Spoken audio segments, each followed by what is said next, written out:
the ATF identified the Trump rally shooter in 30 minutes. Within 30 minutes of the shooting at Donald Trump's Pennsylvania rally on Saturday, federal law enforcement used a Byzantine paper records system to track down decade-old Gunsel's records to help identify the 20-year-old would-be assassin. Law enforcement agents initially ran into roadblocks as they attempted to name the shooter, later identified as Thomas Matthew Crooks. Crooks was not carrying any ID when he was shot by Secret Service agents, but what he did have was an R-style rifle used to carry out the deadly shooting. ATF analysts at a facility in West Virginia search through millions of documents by hand every day to try to identify the provenance of guns used in crimes. Typically, the Bureau takes around 8 days to track a weapon, though for urgent traces that average falls to 24 hours. It's a process that has been used for several other high-profile and time-sensitive investigations.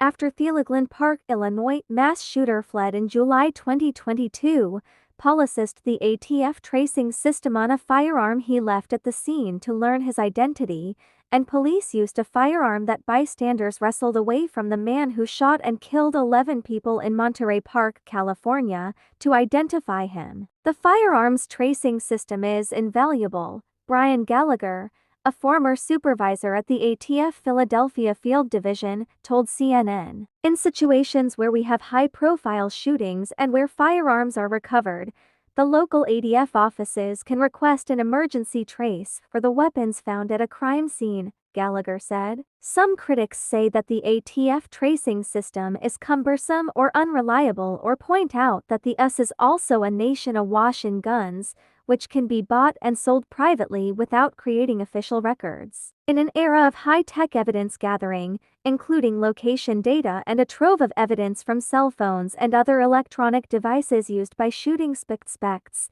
ATF agents have to search through paper records to find a gun's history. In some cases, those records have even been kept on microfiche or were held in shipping containers, sources told CNN, especially for some of the closed business records like in this case. The outdated records keeping system stems from congressional laws that prohibit the ATF from creating searchable digital records, in part because gun rights groups for years have fanned fears that the ATF could create a database of firearm owners and that it could eventually lead to confiscation. But the urgent ATF trace Saturday proved indispensable in identifying the Pennsylvania shooter, giving authorities a key clue toward his identity in less than half an hour. ATF completed an urgent trace through ATF's National Tracing Center based on out-of-business records from a closed gun dealer, the ATF said in a statement Sunday.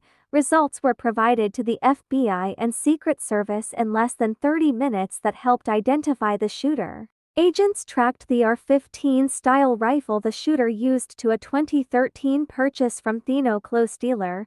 Sources familiar with investigators' findings told CNN. The revelation added to complications for the FBI, ATF, and other agencies who were trying to identify the gunman after he was shot and killed by a Secret Service sniper. ATF agents worked with the gun's manufacturer and manually searched through the closed gun shop's paper records, eventually tracing the rifle to the shooter's father. Investigators believe that the shooter's father may have been an avid firearms collector or bought and sold weapons, sources briefed on the matter said. The finding brought federal law enforcement officers to Crooks' home and allowed investigators to hone in on who was responsible for the assassination attempt.